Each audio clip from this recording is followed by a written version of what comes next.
Okay मैंने first question इनसे पूछा है, which of the following is an example of not for profit organisation. इसका आंसर पब्लिक रिलेशन है, क्योंकि बाकी बी सी डी जो है वो तुम्हारे प्रॉफिट अर्निंग के लिए होते हैं। ठीक है, चलो अब नेक्स्ट पे आते हैं, सेकंड वाले पे। जब तक आप लोग क्वेश्चन पढ़ लें, start. The receipt and payment account of not-for-profit organization is a dash account. Nominal account, real account, income statement account, financial statement account. ठीक है, तो इसका आंसर रियल अकाउंट है। रियल अकाउंट क्यों है, देखो दो टाइप ऑफ अकाउंट होते हैं, एक पर्सनल अकाउंट होता है और एक इम्पर्सनल अकाउंट होता है। पर्सनल अकाउंट में तीन टाइप आते हैं, natural person, artificial person and representative. Natural person में सारे कौन से ह्यूमन बींग्स के नाम आते हैं, Ram account, Shyam account, Mohan account, Lakshman account, ये सब क्या हो गए तुम्हारे नेचुरल पर्सन। आर्टिफिशियल में तुम्हारा आता है टाटा का अकाउंट, रिलायंस का अकाउंट, ठीक है, को एंड को का अकाउंट, ठीक है, ये सब तुम्हारे कौन से हो गए, ये सब तुम्हारे हो गए आर्टिफिशियल अकाउंट। रिप्रेजेंटेटिव में क्या आता है, अक्रूड, आउटस्टैंडिंग, एडवांस, ये सब क्या हो गए, रिप्रेजेंटेटिव में आ गया। उसके बाद इम्पर्सनल को दो में डिवाइड कर रखा है, एक रियल अकाउंट और एक नॉमिनल अकाउंट। रियल अकाउंट में सारे एसेट्स आते हैं एक्सेप्ट डेटर्स। रियल अकाउंट में सारे एसेट्स आते हैं एक्सेप्ट डेटर्स। रियल अकाउंट में सारे एसेट्स आते हैं एक्सेप्ट डेटर्स। रियल अकाउंट में सारे एसेट्स आते हैं एक्सेप्ट डेटर्स, ठीक है। और फिर नॉमिनल अकाउंट में सारे प्रॉफिट्स एंड लॉसेस आते हैं। अभी जो मैंने स्टेटमेंट बोली, वो जिसे नहीं समझ आया वो अनम्यूट कर कर पूछ सकता है।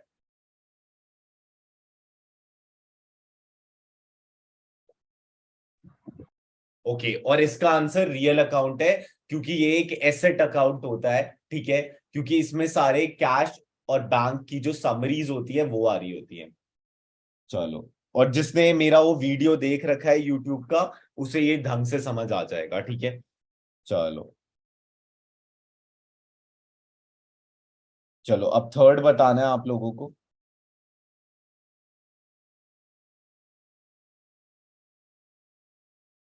स्टार्ट।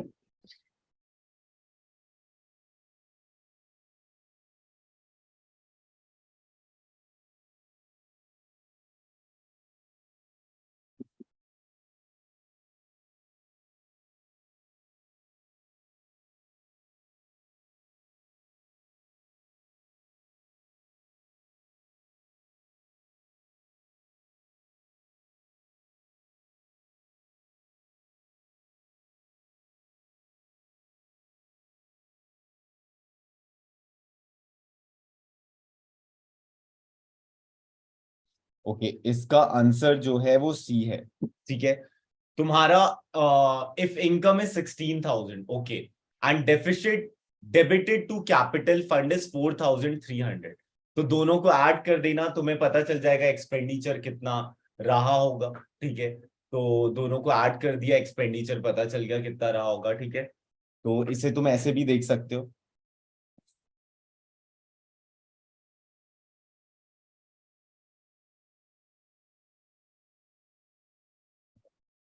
यहाँ आता है इनकम, यहाँ आता है एक्सपेंडिचर। वो कह रहा है कि जो आपका इनकम हुआ है वो 16,000 है, ठीक है। अब डेफिसिट भी तो क्रेडिट बैलेंस ही होता है, ठीक है। डेफिसिट का जो बैलेंस होता है वो क्रेडिट होता है, वो आपका 4,300 है। अब आप मुझे बताओ कि एक्सपेंडिचर साइड कितना आया होगा। अब डेबिट इक्वल टू क्रेडिट होता है, तो डेबिट इक्वल टू क्रेडिट होता है, तो यहाँ का टोटल आ रहा है 20,300। तो यहाँ का भी टोटल कितना रहा होगा, 20,300। किसी को कोई दिक्कत, अनम्यूट कर कर पूछ लो।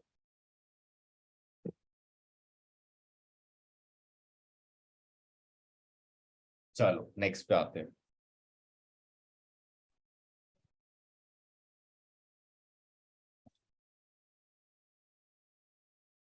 चलो अब नेक्स्ट बताना।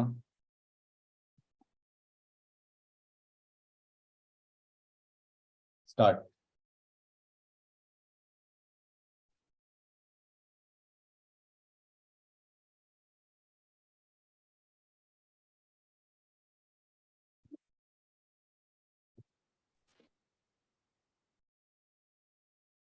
देयर आर 57 स्टूडेंट्स, ठीक है।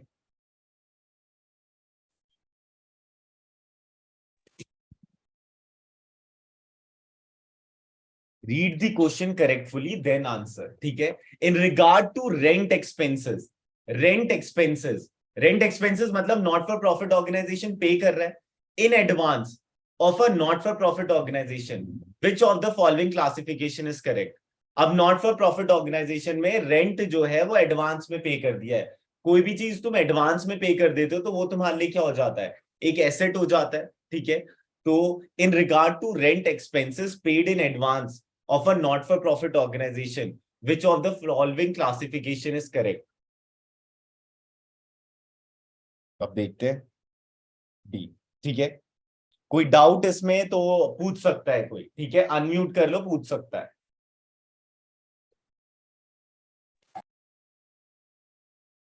चलो अब नेक्स्ट पे आते हैं, फिफ्थ।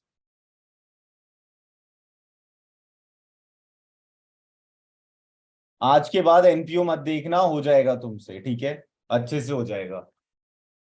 इस क्वेश्चन पेपर के अलावा और कुछ नहीं आने वाला एनपीओ में, ठीक है, हमेशा याद रखना, ठीक है। ये वीडियो बार बार देखते जाना, जब भी एंड में भी देख लेना, यूट्यूब पे अपलोड कर दूंगा। इसके अलावा और कुछ नहीं आना, इसके अलावा बन ही नहीं सकता क्वेश्चन। और कुछ कुछ तो स्किप भी करवाऊंगा जो क्वेश्चन नहीं आने वाले।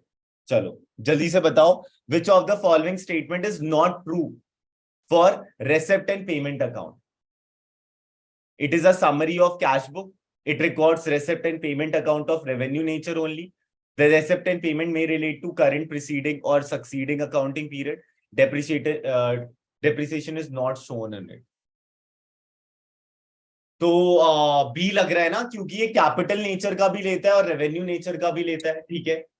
तो it is a summary of cash book, ये तो सही बात है क्योंकि ये समरी होती है कैश बुक की। It records receipt and payment of revenue nature only, no, capital nature के भी होता है और रेवेन्यू नेचर का भी होता है, दोनों नेचर का होता है। तो बी तो फॉल्स स्टेटमेंट है, ठीक है। The receipt and payment account में रिलेट टू करेंट, प्रीसीडिंग और सक्सीड, हाँ सही बात है, बस पैसा आना चाहिए और पैसा जाना चाहिए। और depreciation is not shown it, सही बात है, क्योंकि डेप्रिसिएशन जो होता है वो नॉन कैश एक्सपेंस होता है, तो शो नहीं होता, इसलिए जो इसका आंसर होगा वो बी होगा, ठीक है। अब जिन्होंने बी किया है उनका बहुत अच्छी बात है।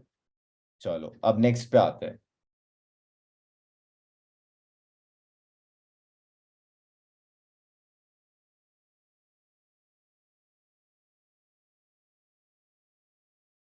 स्टार्ट।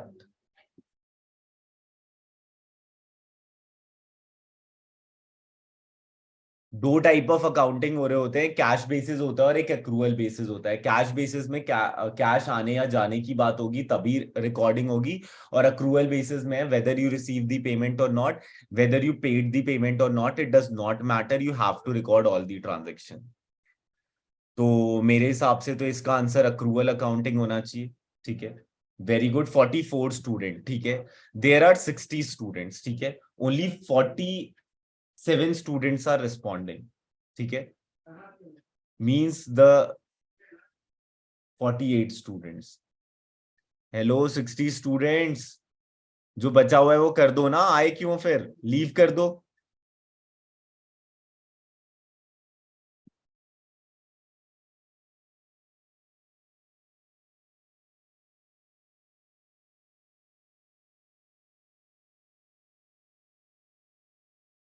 हाँ, rate expenses outstanding will be a liability.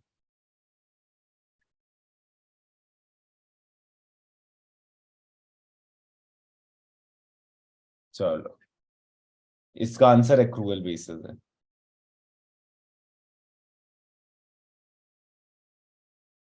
चलो ये वाला करो, स्टार्ट। इसे ऐसे ट्रीट करना कि तुम्हें कोई रेवेन्यू पहले ही मिल गया है और तुमने काम नहीं किया।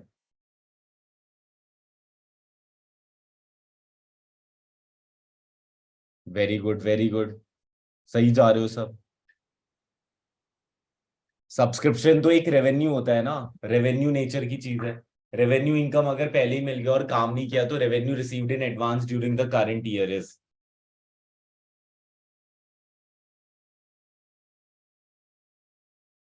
जल्दी जल्दी जल्दी।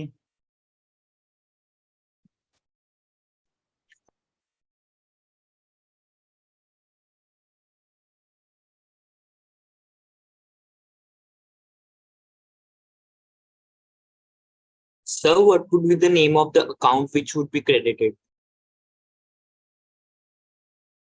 Name of the account which should be credited. Subscription in advance account. Okay, sir. या advance subscription.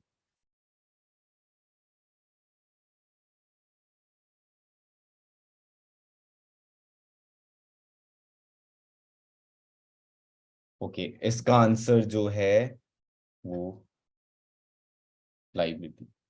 ठीक है। हाँ बहुत जने मुझे लग रहा है कि ग्रुप का पार्ट नहीं है तो एक बार देख लो, ये स्कैन कर लेना।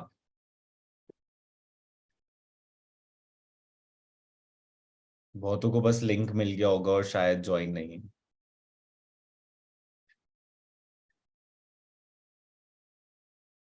चलो 50 के तो रिस्पॉन्स आ गए, इम्प्रूव हुआ है। चलो अब नेक्स्ट पे आते हैं। हाँ which of the following is regarded as to show purchase of fixed asset for not for profit organisation. इसका आंसर सबको पता होना चाहिए।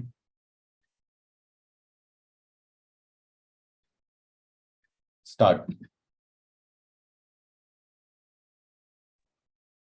वेरी गुड,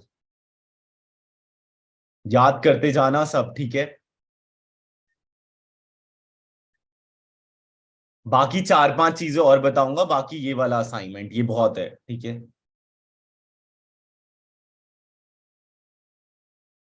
हाँ तो which of the following is regarded as to show APT, ये कुछ गलत सही, to show purchase of fixed assets for not for, तो कैपिटल नेचर की चीज तो बैलेंस शीट में ही जाती है, ठीक है। तो balance sheet. Receipt and payment account makes no difference between. अब देखते हैं ये कौन बता पाता है।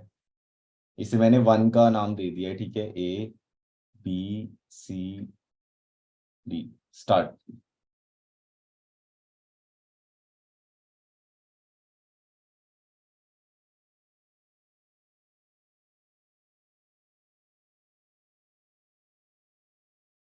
तो capital receipt and payment account makes no difference between. हाँ तो रेसिप्ट एंड पेमेंट अकाउंट बस ये करता है, पैसा आ रहा है तो रिकॉर्ड कर दूंगा, पैसा जा रहा है तो रिकॉर्ड कर दूंगा, उसके अलावा उसे और कुछ नहीं सोचना होता, ठीक है। रेसिप्ट एंड पेमेंट अकाउंट कुछ डिस्क्रिमिनेट नहीं करता, बस वो inflow and outflow of cash करता है, बस वो inflow and outflow of cash करता है, उसके अलावा और कुछ नहीं देख रहा होता वो, ठीक है।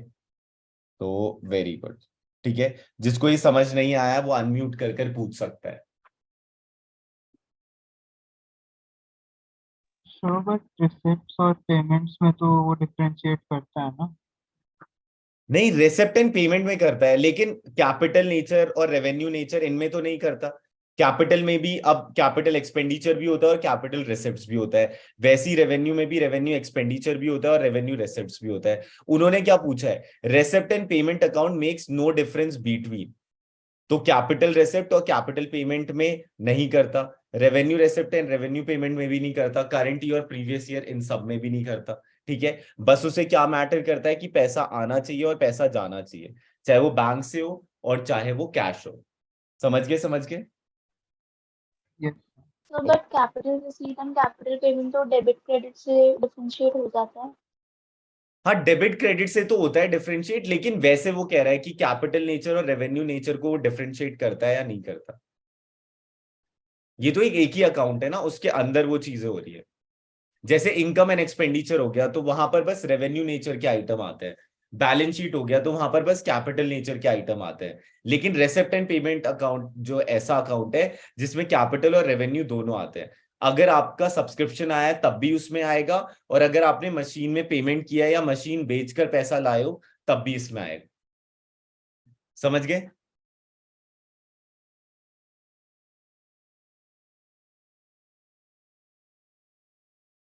समझ गए, समझ गए।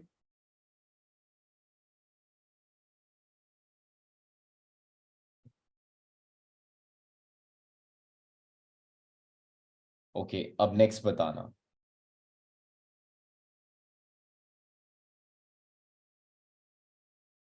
स्टार्ट।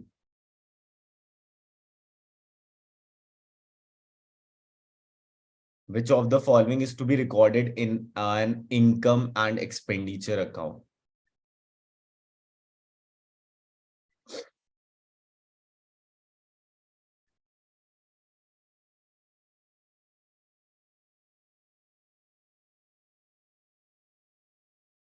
वेरी गुड, सही जा रहे हो। इसका आंसर सी होना चाहिए, ठीक है। परचेज ऑफ फिक्स्ड एसेट सीधा बैलेंस शीट को ब्लॉक अप कर देगा। Capital expenditure incurred on a fixed asset सीधा बैलेंस शीट को ब्लॉक अप कर देगा। सेल ऑफ फिक्स्ड एसेट सीधा बैलेंस शीट से डिडक्ट कर देगा। अब सेल ऑफ फिक्स्ड एसेट्स इसलिए नहीं आया क्योंकि मुझे नहीं पता ना कि उसमें गेन हुआ है या फिर उसमें लॉस हुआ है, ठीक है। तो मुझे नहीं पता, क्या पता वो बुक वैल्यू में ही बिका हो, ठीक है। बस एक सी इंडिकेट कर रहा है कि प्रॉफिट हुआ है सेल ऑन फिक्स्ड एसेट्स में, तो वो उस साल का इनकम हो जाएगा, इसलिए सी होना चाहिए इसका आंसर, ठीक है। किसी को कोई दिक्कत, अनम्यूट कर पूछो।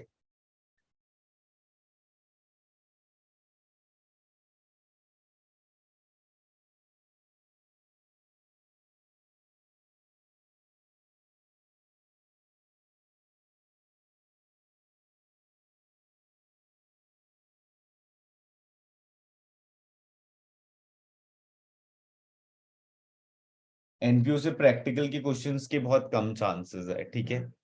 मतलब ज्यादा नहीं आएगा, और आएगा भी तो सब्सक्रिप्शन वाला ही आ सकता है, ठीक है। क्योंकि तुम्हारे कोर्स का पार्ट नहीं था, इसलिए वो थोड़ा थ्योरेटिकल एस्पेक्ट ही रखेंगे। चलो अब नेक्स्ट पे रखते हैं।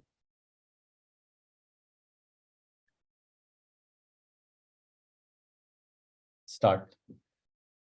Receipt and payment account is a summary of.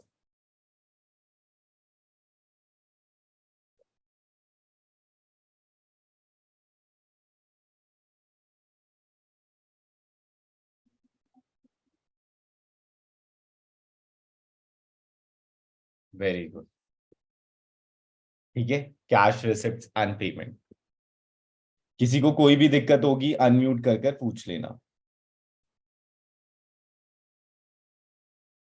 हाँ, अब नेक्स्ट बताओ ना। XYZ Club has a bar that maintains a separate trading account for its trading activity. Which of the following is the treatment of profit and or loss on bar trading activity?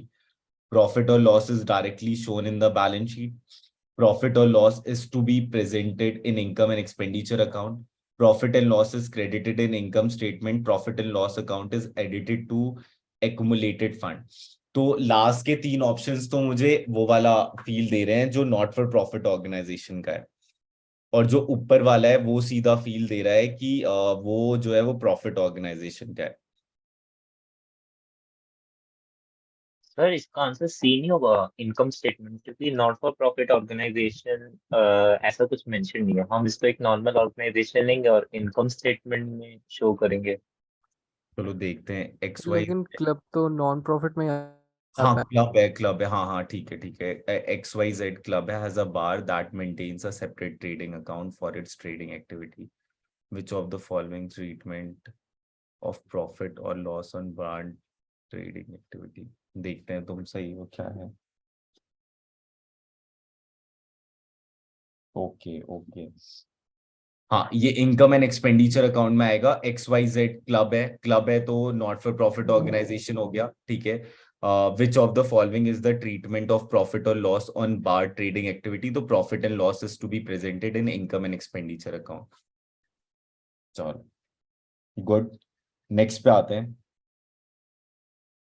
अगर specific होगा तो capital nature का हो जाएगा, ठीक है। और अगर जनरल होगा तो रेवेन्यू नेचर का हो जाएगा।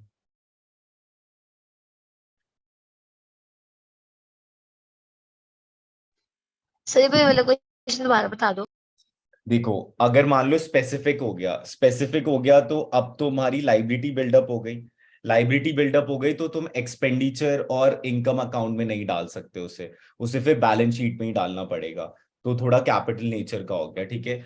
वही अगर मान लो कि तुम्हारा वो है, तुम्हारा जनरल फंड है तो वो क्या हो जाएगा, उस साल की इनकम हो जाएगी तो इनकम एंड एक्सपेंडिचर अकाउंट में आएगा। तो अगर जनरल है तो देन फिर रेवेन्यू नेचर का मानना, और अगर स्पेसिफिक हो गया तो कैपिटल नेचर का मान लेना।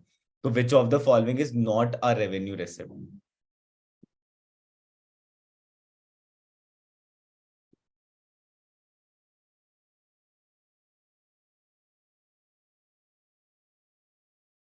हाँ, तो डोनेशन फॉर टूर्नामेंट जो है वो तुम्हारे रेवेन्यू, क्योंकि गवर्नमेंट ग्रांट है। अब गवर्नमेंट ग्रांट है, अब स्पेसिफाई नहीं किया कि किसके लिए ग्रांट है, तो नॉट फॉर प्रॉफिट ऑर्गेनाइजेशन का जो पर्पस होगा उसी के लिए वो ग्रांट होगा। फिर सब्सक्रिप्शन रेवेन्यू नेचर का हो गया, एंड एंट्रेंस फी वो भी रेवेन्यू नेचर का हो।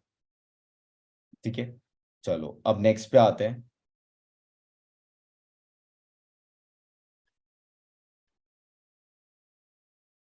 स्टार्ट।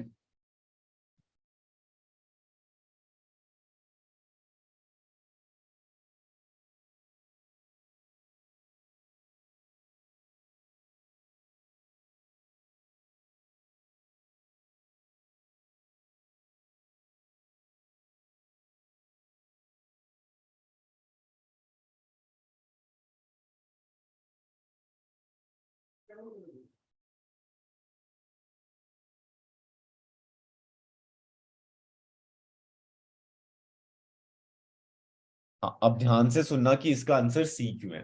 ठीक है, हाँ, तो जब मैंने एनसीईआरटी तुम्हें पढ़ाया था, अब ना एक कॉपी निकाल लेना और उसमें ये चीज नोट डाउन कर लेना। दो तीन पॉइंटर्स मैं बताने जा रहा हूँ, वो नोट डाउन कर लेना।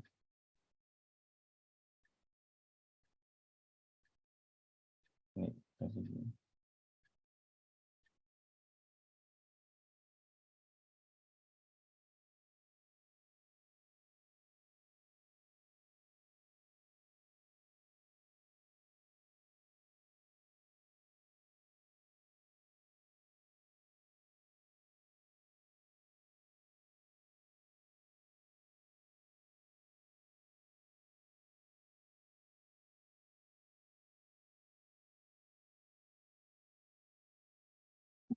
खुल रहा है, खुल रहा है।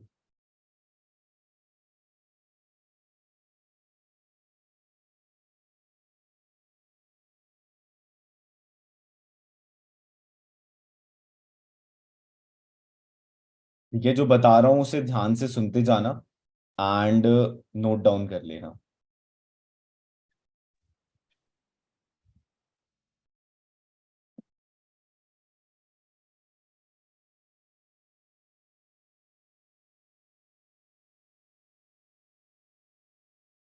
सबसे पहले ये चीज नोट डाउन करना कि नॉट फॉर प्रॉफिट ऑर्गेनाइजेशन को मैंडेटरी होता है कि वो रजिस्ट्रार ऑफ सोसाइटी में अपनी अकाउंट्स की फाइलिंग करे। ठीक है, तो they also have to prepare the financial statement at the end of the accounting period, usually, and ascertain the income and expenditure account of the financial position and submit them on the statutory authority called registrar of society। ठीक है, ये एक जगह note down कर लेना। ठीक है, registrar of society में उसे जाकर फाइलिंग करनी पड़ती है।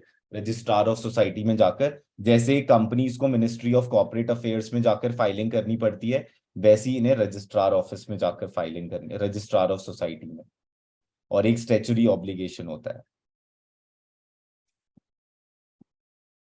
अब आते हैं एक नेक्स्ट पॉइंटर जो बन सकता है।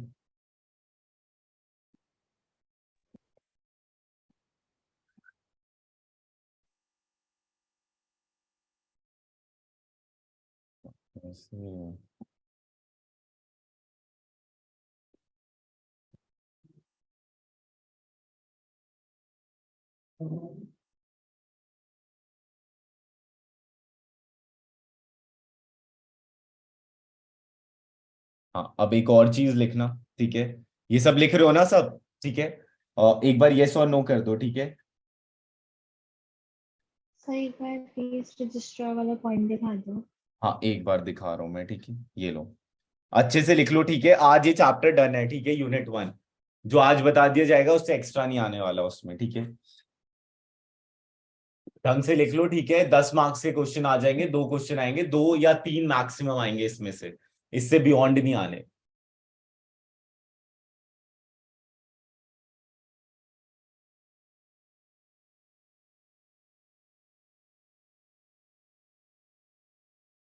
और वो चैनल सब्सक्राइब कर लेना। ठीक है, जिससे कि दिक्कत ना आए, क्योंकि अपलोड कर दूंगा मैं। ठीक है, तो इन फ्यूचर अगर देखना होगा तो देख सकते हो। कंपनी के केस में कौन से ऑर्गेनाइजेशन को सबमिट करने होते हैं? रजिस्ट्रार ऑफ सोसाइटी, यही पूछा। कंपनीज के केस में मिनिस्ट्री ऑफ कॉर्पोरेट अफेयर्स।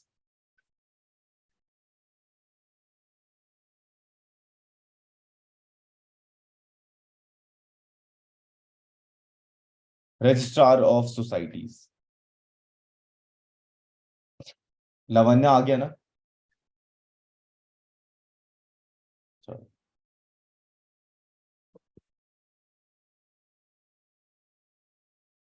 चलो, एक और चीज जो लिखनी है, यहां से लेकर यहां तक एक बार देख लेना। ठीक है, यहां पर एग्जेक्ट्रा नहीं आया है, मतलब कि इनमें से कुछ ऑड वन आउट आ सकता है। Such organization include clubs, charitable institution, schools, religious organization, trade unions, welfare societies, and societies for the promotion of art and culture.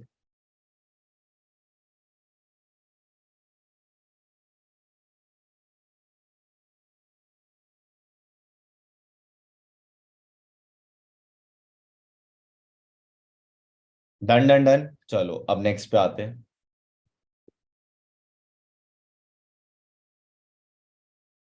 हाँ, फिर ये थर्ड पॉइंट। और फिर से दिखाना प्लीज हाँ एक, पॉइंट। हाँ एसएस लेते जाओ, ठीक है, तो बेटर रहेगा।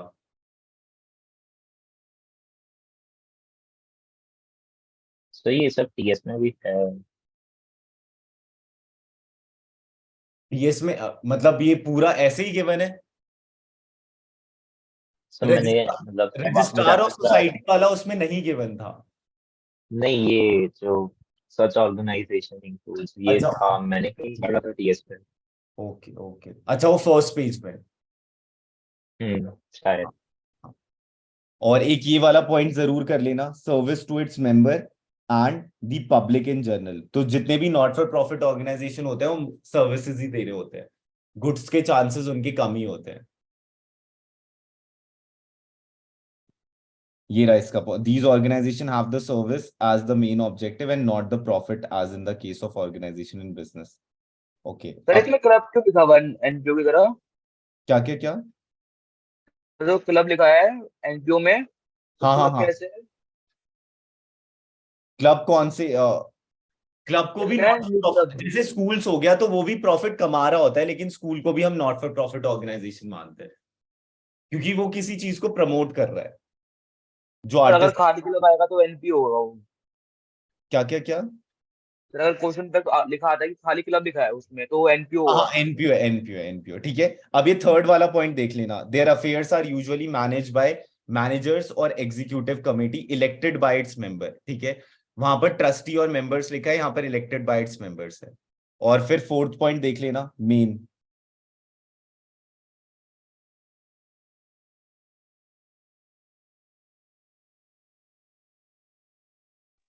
सर प्राइवेट स्कूल्स भी एनपीओ में आते हैं? हाँ हाँ हाँ, So, स्कूल यहाँ पे ओवरऑल स्कूल आ गया तो एनपीओ ही माना जाए, उसके लिए तुम्हें कंफ्यूज नहीं करेगा पेपर, ठीक है। सर जैसे अभी हमने क्वेश्चन किया विच of the following is not a receipt. हाँ इधर इनकम के सोर्सेज में डोनेशंस गिवन है। हाँ, तो डोनेशंस, जनरल डोनेशंस हमारी income as a normal receipts होंगी, और जो कैपिटल रिसिप्ट्स होंगी वो क्या स्पेसिफिक कहते हैं, होगा कि tournament specific donation. Tournament donation या इस टाइप का, donation for tournament, donation for building, इस टाइप का वो हमारी कैपिटल स्पेसिफिक होता रिसिप्ट्स है। होंगी। हाँ, वो बैलेंस शीट पे हो जाएगा।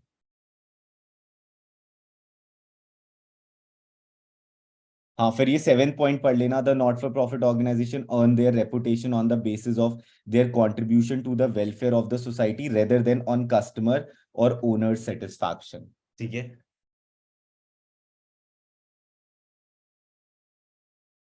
चलो, अब मैं ये बताता हूं कि वो जो क्वेश्चन था उसमें वही आंसर क्यों बिल्डअप हुआ, ठीक है।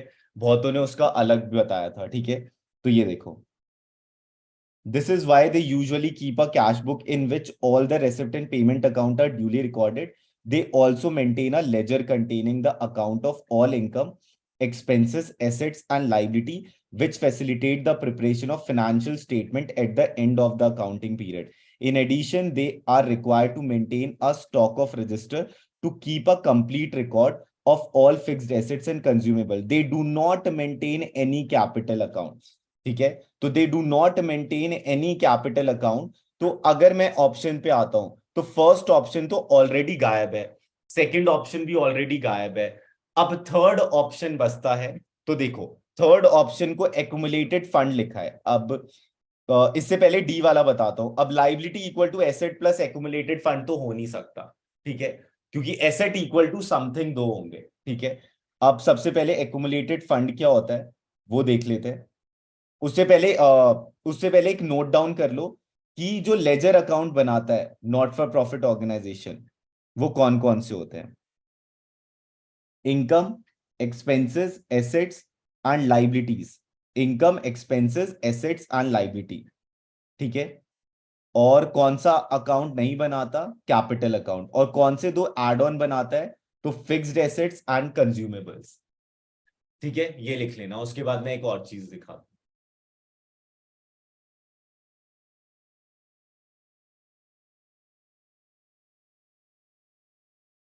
सर कंज्यूमेबल्स क्या होते हैं? कंज्यूमेबल जैसे मान लो मेडिसिन डिस्ट्रीब्यूट करते हैं, तो मेडिसिन का उन्होंने स्टॉक मंगवा रखा है, अब कितना इस साल लग गया और जो बच गया वो तुम्हारा क्लोजिंग स्टॉक हो जाएगा।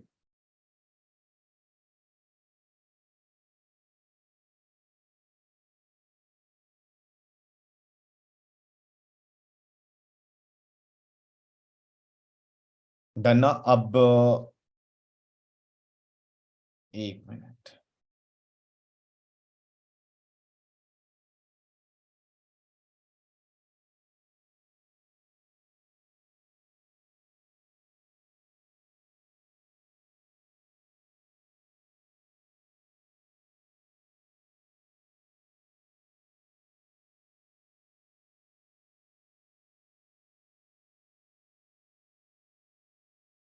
हाँ ये नाम लिख लेना, capital fund, corpus fund, general fund, ठीक है, ये सारे नाम है।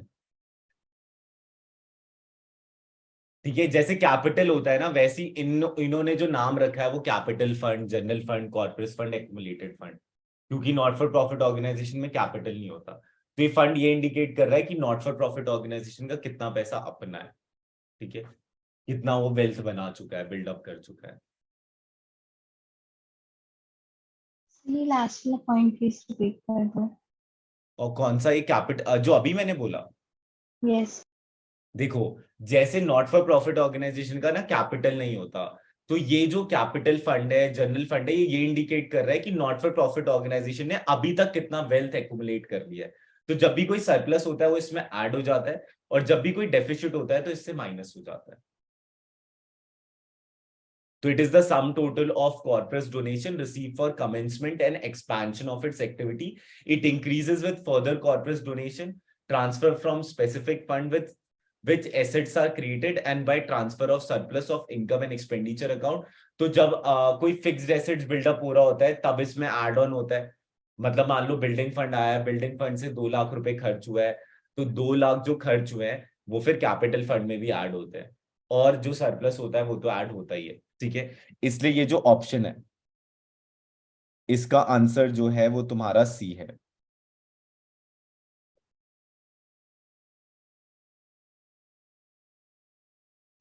सर हाँ हाँ, सर अगर इसमें कैपिटल अकाउंट नहीं बनता तो डिसोल्यूशन के टाइम पे जो एक्यूमुलेटेड फंड होता है वो किस में बटता डिसोल्यूशन सोसाइटी को जाता है, गवर्नमेंट को जाता, या जो सोसाइटी ऑफ रजिस्टर्ड है वो डिसाइड करता, मेंबर्स को नहीं जाता कुछ।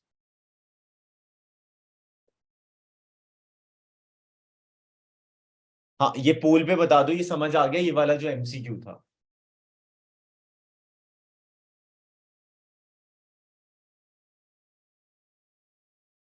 जल्दी जल्दी जल्दी।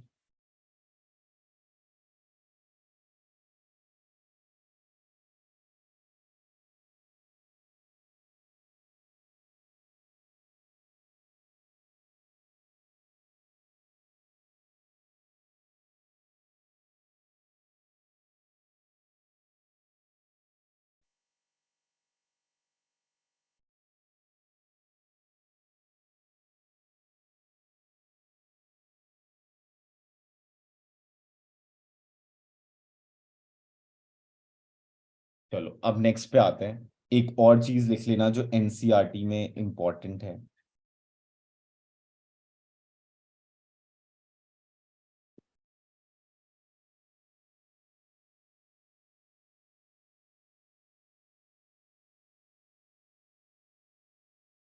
In fact, an organization has to follow double entry system. They must prepare a trial balance for checking the accuracy of the ledger account, and it will facilitate the preparation of receipt and payment account. So do not for profit organization prepare trial balance? Yes, not for profit organization maintain trial balance to check the accuracy of the ledger account. ठीक है, तो ये वाला एक pointer important हो सकता है।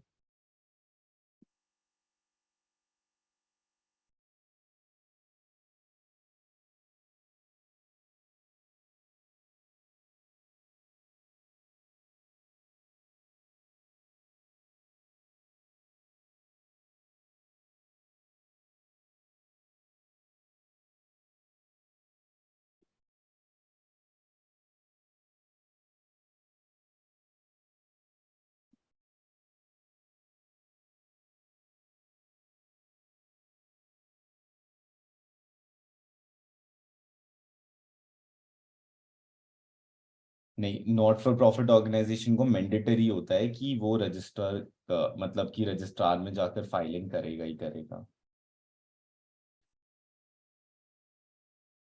Practical questions उतने नहीं आएंगे, आएंगे ही नहीं प्रैक्टिकल, 2 ही तो क्वेश्चन पूछने उन्हें, 2 से 3 क्वेश्चन इसके बिल्डअप होंगे, तो प्रैक्टिकल नहीं आने।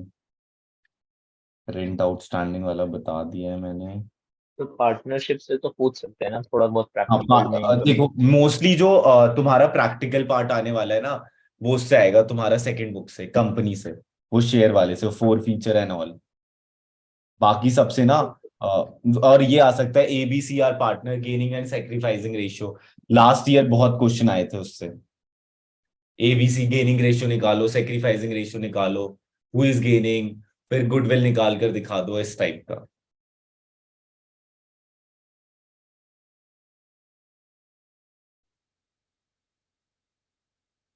तो देखो कैश बुक जो है वो डेली बनता है, एंड उसके बाद जैसे सब्सक्रिप्शन है, तो अप्रैल को भी सब्सक्रिप्शन आया होगा, मई को भी सब्सक्रिप्शन आया होगा, दिसंबर को भी सब्सक्रिप्शन आया होगा, सारे सब्सक्रिप्शन का टोटल जो है वो जाता है रेसिप्ट एंड पेमेंट अकाउंट में। लॉकर रेंट हमेशा रेसिप्ट होता है, लॉकर रेंट हमेशा रेसिप्ट होता है, लॉकर रेंट हमेशा रेसिप्ट होता है। हॉरेनियम मतलब होता है कि जब हम चीफ गेस्ट को एज अ सैम्पलिंग या कुछ भी दे देते हैं, मतलब एज अ खर्चा करते हैं, तो पेमेंट साइड आता है, एज अ ऑनर जब हम कुछ देते हैं। ठीक है, चलो अब नेक्स्ट पे आते हैं। नेक्स्ट एमसीक्यू बताना। Donation receive for special purpose, I don't think कि अब किसी को कोई दिक्कत है। स्टार्ट। सबके आंसर सही आने चाहिए, सबके। स्पेसिफिक फंड है दोस्तों, स्पेशल पर्पस।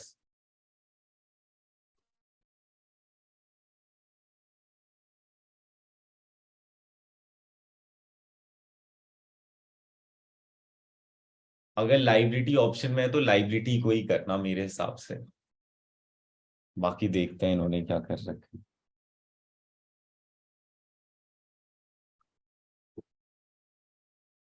चलो ठीक है, कैपिटल रिसिप्ट। ठीक है, तो कैपिटल रिसिप्ट भी होगा।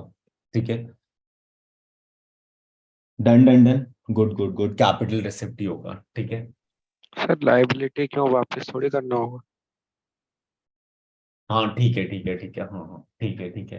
पहले मुझे भी कैपिटल रिसिप्ट, फिर मुझे लगा कि लाइबिलिटी ब्रॉडर टर्म हो जाएगा, तो लाइबिलिटी साइड लिखते हैं। पर ठीक, बट कैपिटल रिसीट एक ज्यादा मतलब एक्यूरेट आंसर माना जाएगा। हाँ चलो गुड, चलो ठीक है, कैपिटल रिसिप्ट हो जाएगा इसका आंसर। ठीक है, ये याद कर लेना। ठीक है, donation receive for special purpose is a capital receipt. हाँ, अब मुझे ना ऑनेस्टली ये बताना कि ये अभी जो मैं टर्म्स दिखा रहा हूं तुम लोगों को, उन टर्म्स में कोई टर्म ऐसा है जो तुम्हें नहीं आता? Unrestricted fund, restricted fund. Restricted fund में government grant for specific purpose, endowment fund, annuity fund, loan fund, fixed asset fund, prize fund. And fund एक बार रिवाइज एक बार रिवाइज करवा दूं? Yes.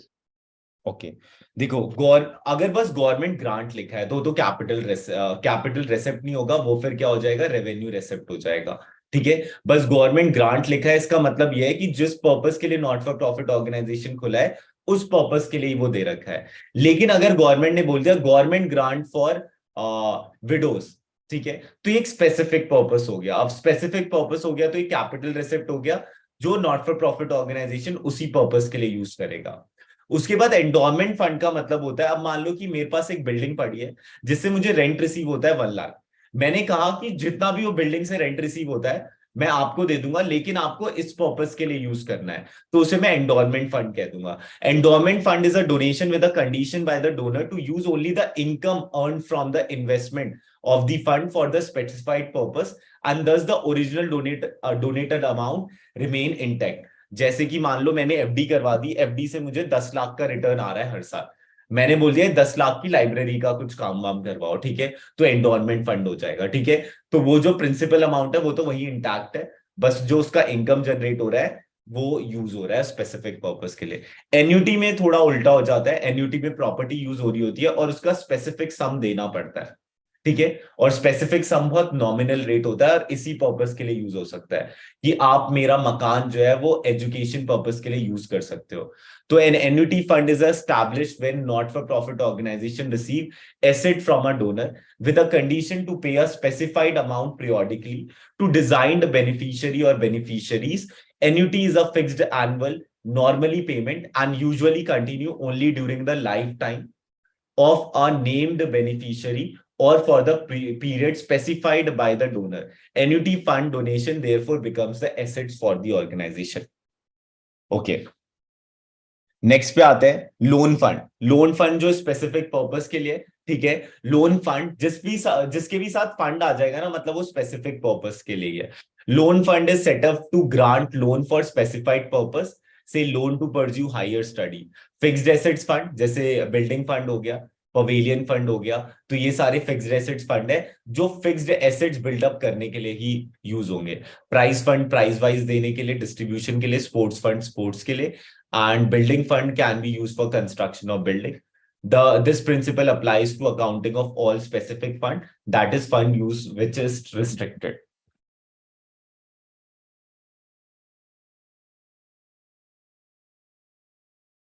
उसके बाद एंट्रेंस फी तुम्हारे लिए रेवेन्यू रेसिप्ट है, एडमिशन फी तुम्हारे लिए रेवेन्यू रेसिप्ट है, इस साल का इनकम है।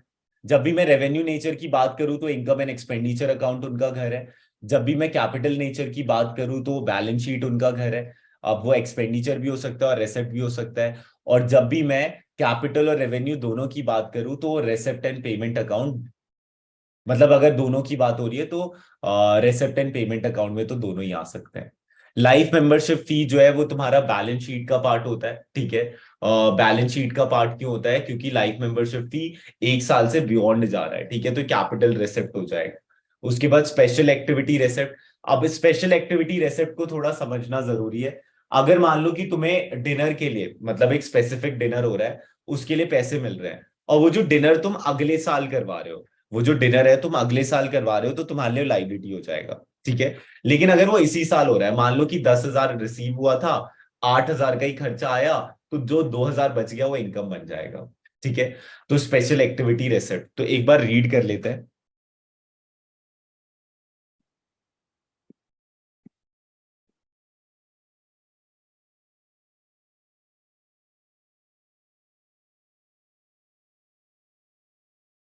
Special activity receipt means contribution received for special occasion.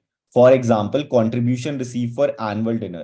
Such contribution are credited to a separate account, annual dinner account, in this case, and expenses against these are receipt are debited to it.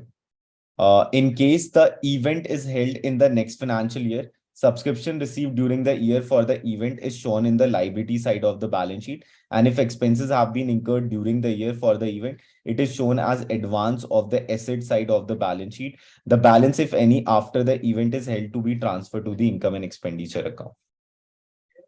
Okay, उसके बाद आता है donation. Donation एक general donation होता है जो income and expenditure account का part होता है। और एक स्पेसिफिक डोनेशन होता है जो आपका कैपिटल रिसिप्ट और लायबिलिटी साइड का पार्ट होता है। लेगेसी दो टाइप के होते हैं, अगर ओनली लेगेसी लिखा है तो जनरल डोनेशन होगा, जनरल लेगेसी होगा, ठीक है। Legacy is the amount receive as a donation by not for profit organisation under a will of a deceased person जो मर गया है। The donor may or may not specify the condition for its use. तो अगर condition specify नहीं किया है तो इनकम का पार्ट हो जाएगा, और अगर कंडीशन स्पेसिफाई किया है तो कैपिटल रिसिप्ट हो जाएगा। और ग्रांट तो हमने देख लिया है, स्पेसिफिक भी हो सकता है और जनरल भी हो सकता है। अगर बस ग्रांट लिखा है तो इनकम का पार्ट है, और अगर कुछ स्पेसिफाई कर दिया है फॉर दिस पर्पस तो देन फिर क्या हो जाएगा, देन फिर तुम्हारे बैलेंस शीट का पार्ट हो जाएगा। Sale of used sports material, तो इसमें बुक वैल्यू और सोल्ड वैल्यू देखा जाएगा। अगर बुक वैल्यू 5000 है और सोल्ड वैल्यू 8000 है तो 3000 का फायदा हो गया, वो इनकम साइड चला जाएगा। और sale of old asset same approach. Sale of old newspaper ये तुम्हारा इनकम होता है, हमेशा याद रखना। सब्सक्रिप्शन तो करवा रखा है।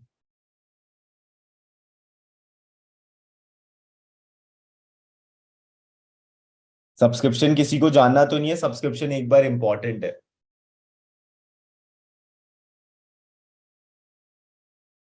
चलो, एक्सक्यूज मी सर, हाँ हाँ तो एन्युटी फंड में वो जो पीरियोडिकली अमाउंट पे होता है वो एनपीओ डोनर को करता है। हाँ हाँ, डोनर को करते हैं, एक्सपेंडिचर हो ओके जाएगा सर, वो। Thank you. चलो एक बार एनसीईआरटी में देख लेते हैं और कोई टर्म्स तो नहीं है जो यूज हो सकते हैं।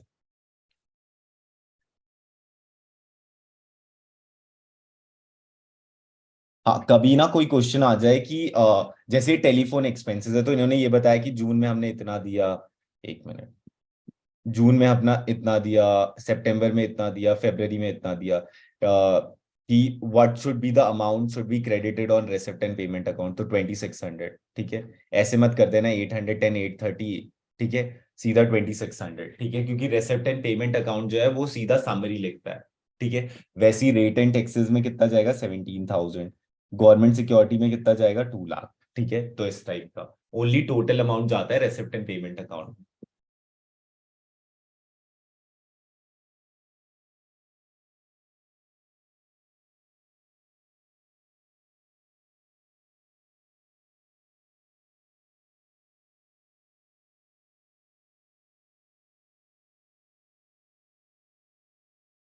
एक बार डिफरेंशिएट देख लेते हैं, ठीक है, तो एमसीक्यू में ज्यादा दिक्कत नहीं आएगी, ठीक है।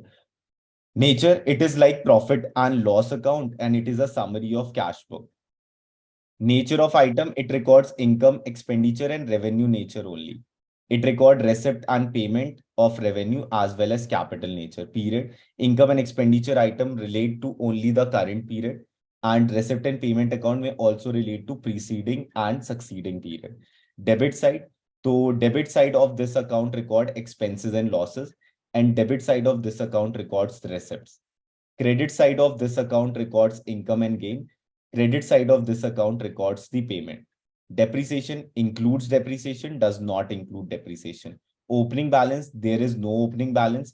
Balance in the beginning represent cash in hand or cash at bank और overdraft। हाँ, अब ये ध्यान रखना, जब भी ओपनिंग बैलेंस की बात हो रही है तो कैश का बैलेंस हमेशा क्रेडिट होगा, लेकिन जो बैंक बैलेंस है वो डेबिट भी हो, मतलब बैंक बैलेंस जो है वो डेबिट भी हो सकता है।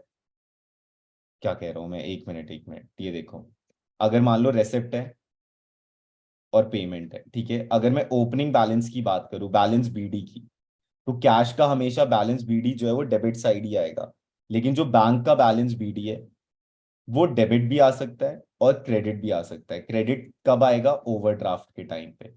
वैसे ही जब क्लोज हो रहा होगा, जब सीडी बैलेंस होगा, तो बैंक का जो बैलेंस सीडी है, वैसे तो बीडी अगर है तो सीडी जो है वो अपोजिट आना चाहिए, तो बैंक का बैलेंस जो है क्लोजिंग वाला डेबिट भी हो सकता है और क्रेडिट भी हो सकता है, ठीक है। अगर उसका पॉजिटिव अमाउंट है तो देन तो बैंक का बैलेंस जो है वो क्रेडिट होगा क्लोजिंग, और अगर उसका नेगेटिव बैलेंस है, बैंक का ओवरड्राफ्ट है, तो डेबिट बैलेंस होगा उसका क्लोजिंग।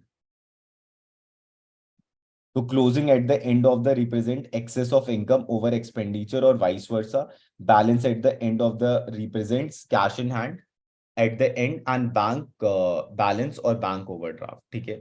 किसी को कोई दिक्कत उसमें?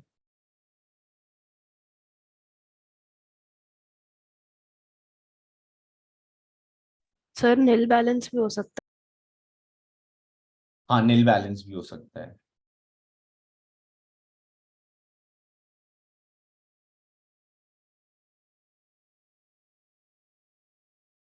ओके ठीक है, in which account it will come. Okay चलो देखो कैसे करना है।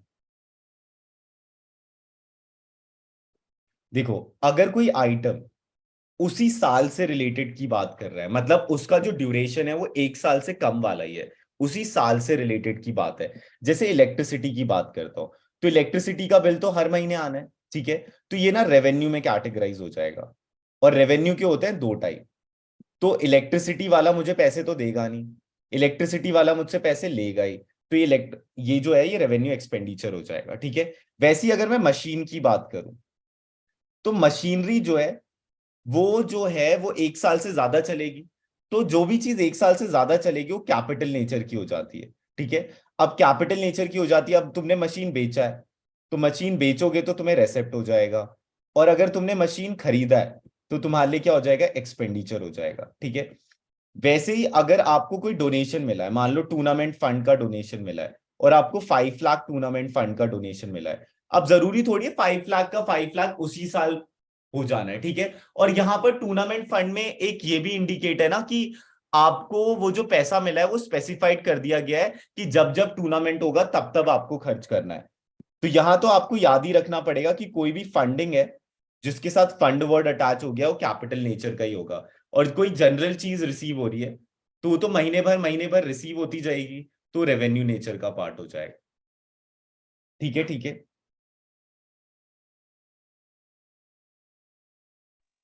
सर हाँ हाँ। सर अगर कोई 5 साल या 10 साल का लोन है और उसको 10th ईयर में उसको चुकाना है, तो उस 10th ईयर में वो रेवेन्यू एक्सपेंडिचर होगा या कैपिटल? इंटरेस्ट उसका रेवेन्यू एक्सपेंडिचर होगा हमेशा हर साल, लेकिन जो उसका वो है प्रिंसिपल वो हमेशा कैपिटल नेचर का ही होगा।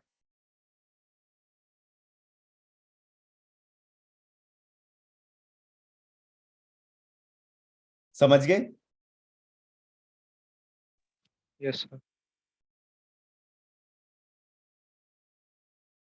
पहला वाला बताओ जरा। Receipt and payment account is a summary of all capital receipts and payments.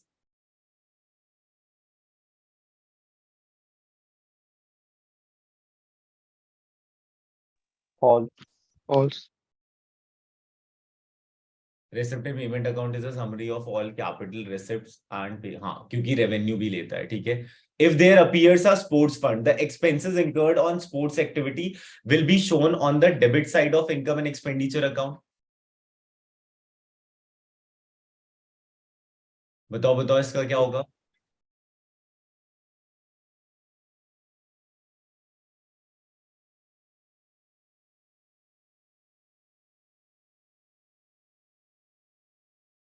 ये जो है इनकम एंड एक्सपेंडिचर अकाउंट में तो आएगा नहीं, वो तो बैलेंस शीट के उससे ही माइनस होगा, ठीक है। अब credit balance of income and expenditure account denotes excess of excess if expenses over income. तो ये तो उल्टा ही बोल दिया ना उसने, ठीक है।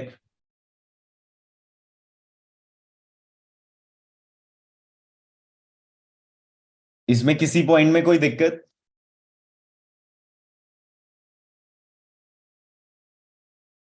सर एक बारी थर्ड वाला एक्सप्लेन कर दो। देखो, अगर मान low income and expenditure account है, यहां पर 5,000 है और यहां पर 10,000 है, तो जो तुम्हारा सरप्लस बैलेंस है वो कहाँ आएगा?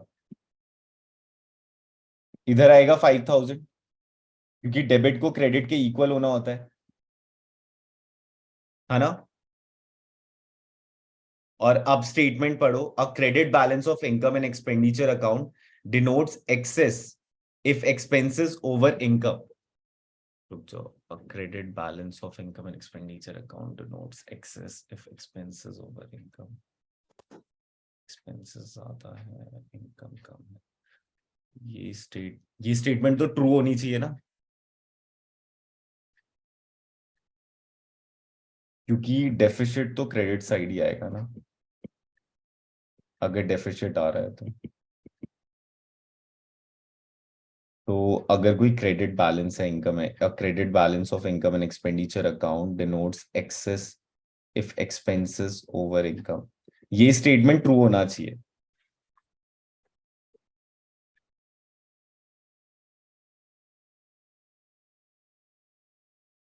सर फोर्थ का फॉल्स होगा ना, बैलेंस शीट में शो होगा फोर्थ। क्या चीज? सर फोर्थ पॉइंट फॉल्स होगा। Scholarship granted to student out of funds provided by government will be debited to income and expenditure account. Scholarship granted to student out of the funds provided by government will be debited to, हाँ ये false होगा।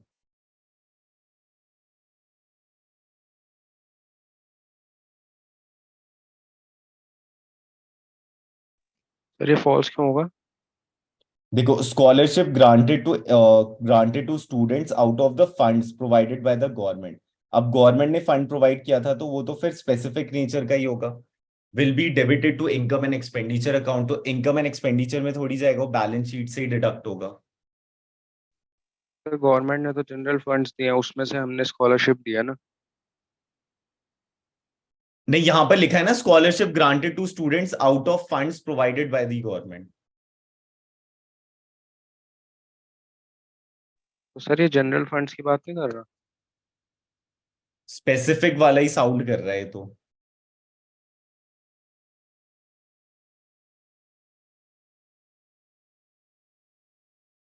एक बार net पे देखना, net पे क्या है इसका आंसर।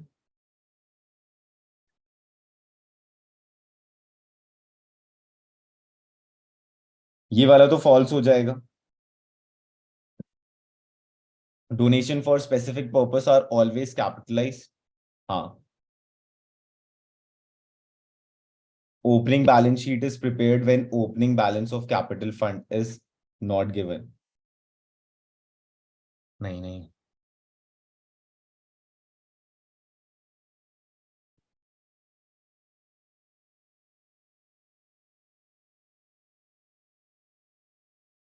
एक बार देखना जरा इसे।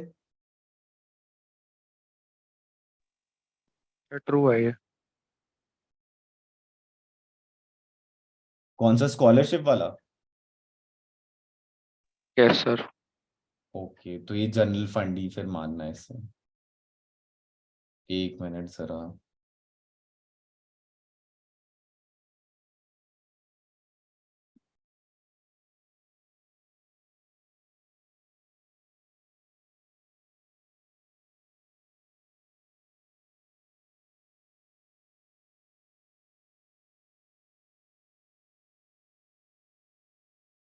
सर एक साइड पे फॉल्स फॉल्स भी गिवन है। अच्छा, एक साइड में फॉल्स भी गिवन, एक मिनट फिर तो देखना पड़ेगा ढंग से।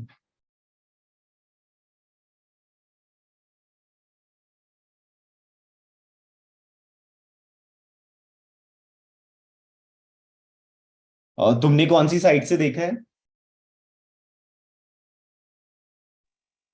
मैंने फर्स्ट स्टेटमेंट गूगल पे वही आ रही है कि इनकम एंड एक्सपेंडिचर पे होगा, मैंने व्हाट्सएप कर दिया आपको। अच्छा, एक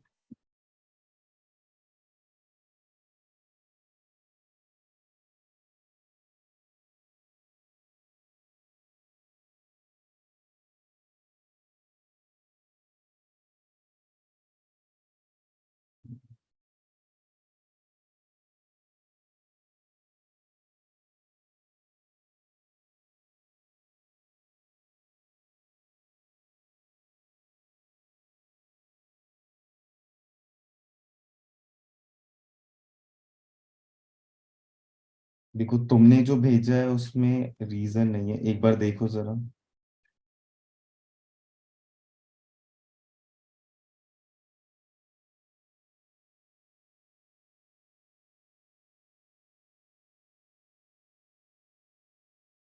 तो एक बार नेट पे देख ही लेते हैं ढंग से पूरा।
चलो इसका तो स्टेटमेंट मैं बता दूंगा, ठीक है तुम लोगों को। अभी हम एमसीक्यू पूरा कंप्लीट कर लेते हैं, ठीक है। इसको हम कर लेंगे डिस्कस, मैं भेज दूंगा अच्छे से रीजनिंग के साथ। हाँ अब ये वाला बताओ, subscription receive but not yet earned.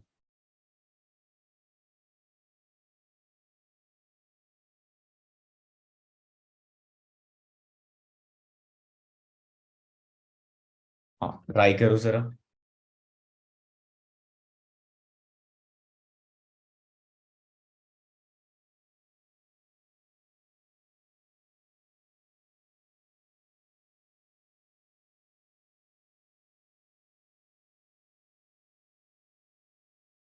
Hmm,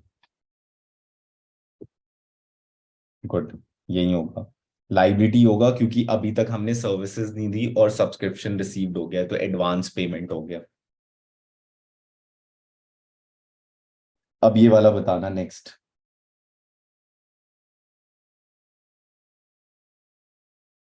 start. Which of the following is not a capital receipt. तो जो भी स्पेसिफिक होंगे जिनके साथ फंड आ जाएगा वो कैपिटल नेचर हो जाएंगे, ठीक है, और जिनके साथ फंड नहीं आएगा वो कैपिटल नेचर नहीं होंगे। और जो भी एक साल से ज्यादा वाली फीलिंग दे रहे होंगे वो कैपिटल नेचर हो जाएंगे, जो एक साल से कम की फीलिंग दे रहे होंगे वो कैपिटल नेचर नहीं होंगे, ठीक है। तो आई होप अब ये क्लियर होगा एंट्रेंस फी वाला, ठीक है। चलो वेरी गुड।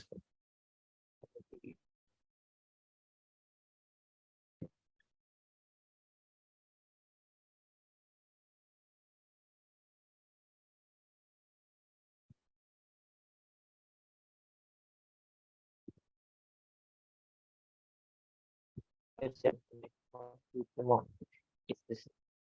चीज, क्या चीज, क्या चीज?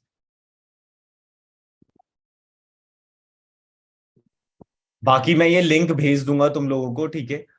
ये वाला करो जरा। If a general donation of huge amount is received by a school, that donation is treated as.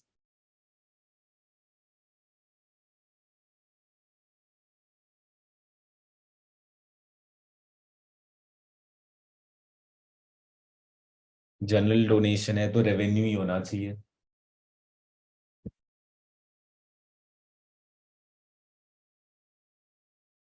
Specific कैसे हो जाएगा capital? If the general donation of huge amount is received by a school, that donation is treated as.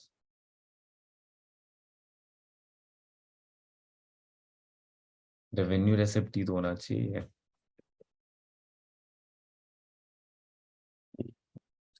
तो नहीं है इसका answer.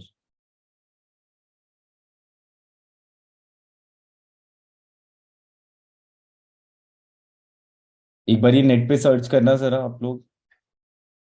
Revenue receipt होना चाहिए इसका तो। So merit nation also says that is capital receipt.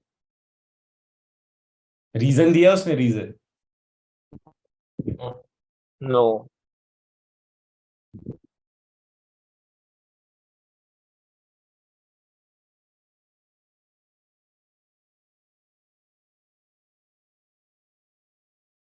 Revenue होना चाहिए इसका, रेवेन्यू। जनरल डोनेशन है, चाहे ह्यूज अमाउंट हो चाहे कितना भी अमाउंट हो। सर आई गेस वो ब्रैकेट में लाइबिलिटी है इसलिए।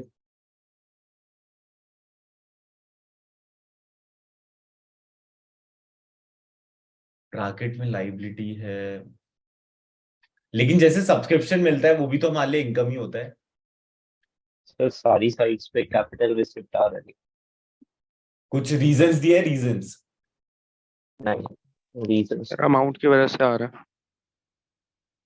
अगर स्मॉलर अमाउंट का क्वेश्चन डालो तो फिर वो रेवेन्यू आ रहा है। एक मिनट, एक बार एनसीईआरटी देख लेते हैं।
सर ये रीजन है कि बड़ा अमाउंट है तो उसमें कैपिटल ले सकते हैं।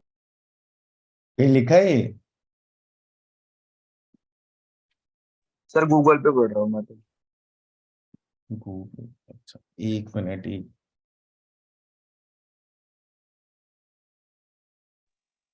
सर उसमें दो एमसीक्यू गिवन है, एक में बिल्कुल स्मॉलर अकाउंट है और एक में ह्यूज अमाउंट है, और दोनों का आंसर अलग है। Okay, it is a short of gift in cash और प्रॉपर्टी रिलेटेड।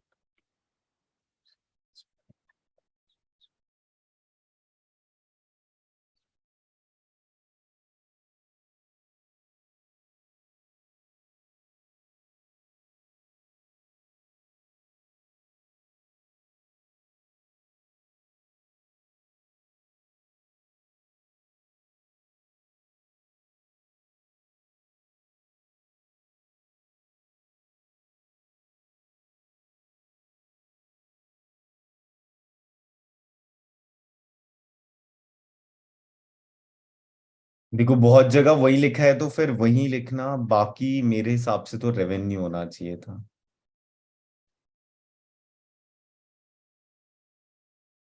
अब ज्यादा की डेफिनेशन क्या होती है कि हमें कैसे पता कि किसी नॉट फॉर प्रॉफिट ऑर्गेनाइजेशन के लिए ज्यादा, किसी के लिए 500 भी ज्यादा हो जाए।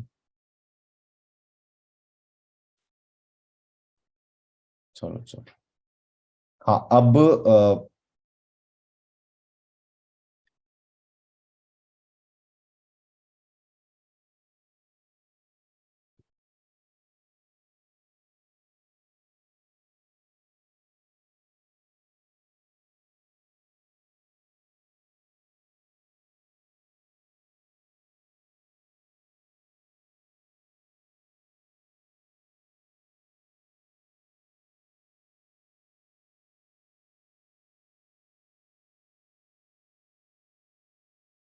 ये वाला निकालो जरा और ऑप्शंस बताओ इसके।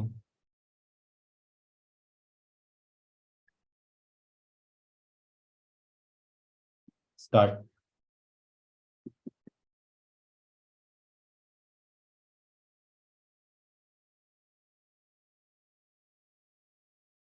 देखो जब भी ऐसा हो ना, सबसे पहले ये देखो कि कितना पैसा आपको, अच्छा, इन टोटल मिला है तो 5 लाख मिला है। 5 लाख आपको मिला है। Subscription outstanding at the end of the previous year 20,000, ये माइनस हो जाएगा। And outstanding at the end of the current year 25,000, ये ऐड हो जाएगा। ठीक है, उसके बाद subscription received in advance for the next year was 8,000, तो सब्सक्रिप्शन रिसीव हुआ है advance for the next year 8,000, वो माइनस हो जाएगा। And received in advance during the previous year 7,000, वो माइनस हो जाएगा। तो जो इस साल का पैसा होता है वो हम ऐड कर देते हैं। ठीक है, और जो पिछले, मतलब कि अगर मान लो इस साल आपने जितना भी कैश दिया है, जितना भी कैश आया है आपके पास, वो ऐड हो जाएगा। जितना भी पिछले साल का आपने कैश दिया है, मतलब कि मिला है आपको, ठीक है, वो क्या हो जाएगा, माइनस हो जाएगा। जो इस साल का आउटस्टैंडिंग है वो क्या हो जाएगा, ऐड हो जाएगा। और जो पिछले साल का एडवांस था वो ऐड हो जाएगा, और जो इस साल का एडवांस है वो माइनस हो जाएगा।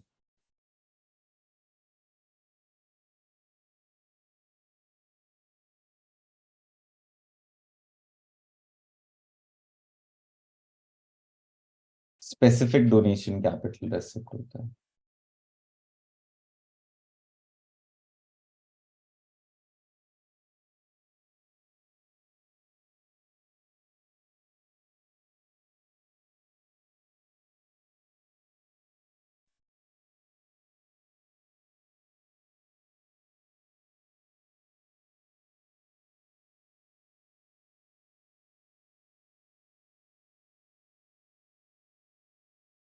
चलो देखते हैं इसका आंसर क्या है। इसका आंसर ए है।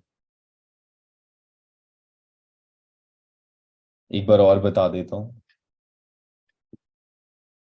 जितना भी आपको सब्सक्रिप्शन कैश में रिसीव्ड हुआ है उसे आप ऐड करोगे।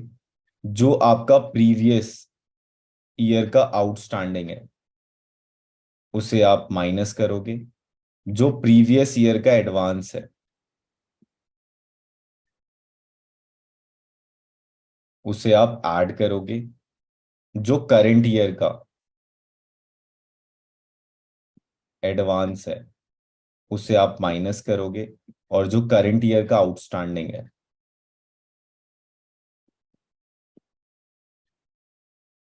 वो आप ऐड करोगे।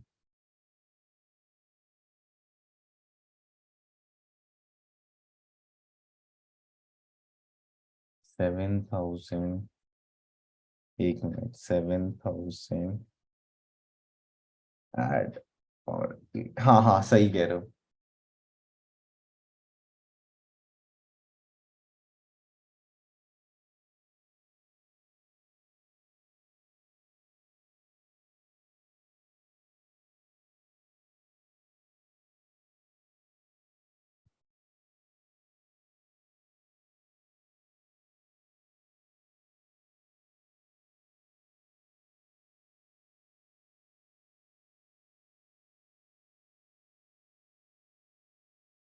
हाँ, अब मैं आपको इसका लिंक भेज रहा हूँ, ठीक है।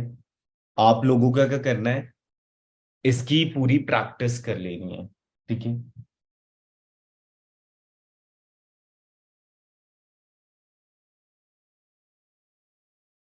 एक मिनट, आइए।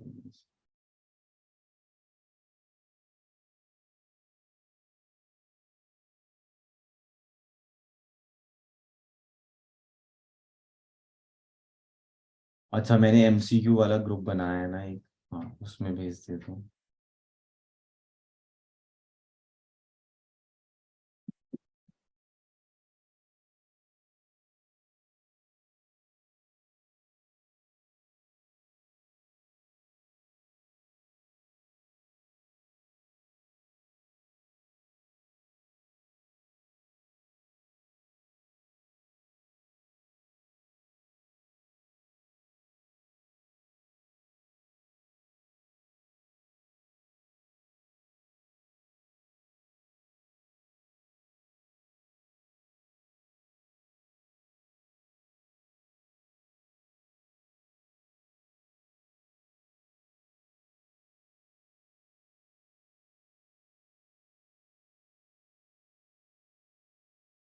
ठीक है, ये वाले एमसीक्यू प्लस मैं एक और भेज रहा हूँ एमसीक्यू, वो देख लेना, ठीक है। टीएस ग्रेवाल का जो एमसीक्यू है, और जो भी उससे डाउट आएगा, मतलब मैं चाह रहा हूं कि कल हमने इंट्रोडक्शन टू माइक्रो इकोनॉमिक्स किया, कल तुम बैठकर अपने डोमेन का यूनिट 1 ऑफ अकाउंटेंसी पूरा डन मार लो, ठीक है। ये दो बुक कर लोगे बहुत है। और उसका मेरे हिसाब से रेवेन्यू रेसिप्ट ही होना चाहिए, ठीक है, कैपिटल नहीं होना चाहिए, ह्यूज अमाउंट कुछ डिफाइन नहीं करता। बाकी फिर भी मैं एक बार देख लूंगा।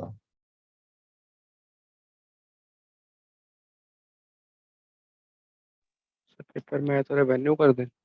हाँ, रेवेन्यू कर देना, ठीक है, बाकी मैं कल कंफर्म कर दूंगा तुम्हें।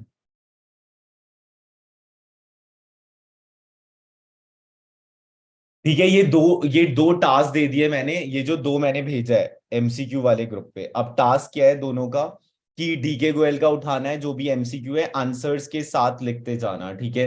एंड टीएस ग्रेवाल में भी लास्ट में बस एमसीक्यू ही है, उसके लास्ट में आंसर लिखा है, ठीक है। कुछ कुछ चीजें ऐसी हैं जो लर्न करना ही सही है, ठीक है।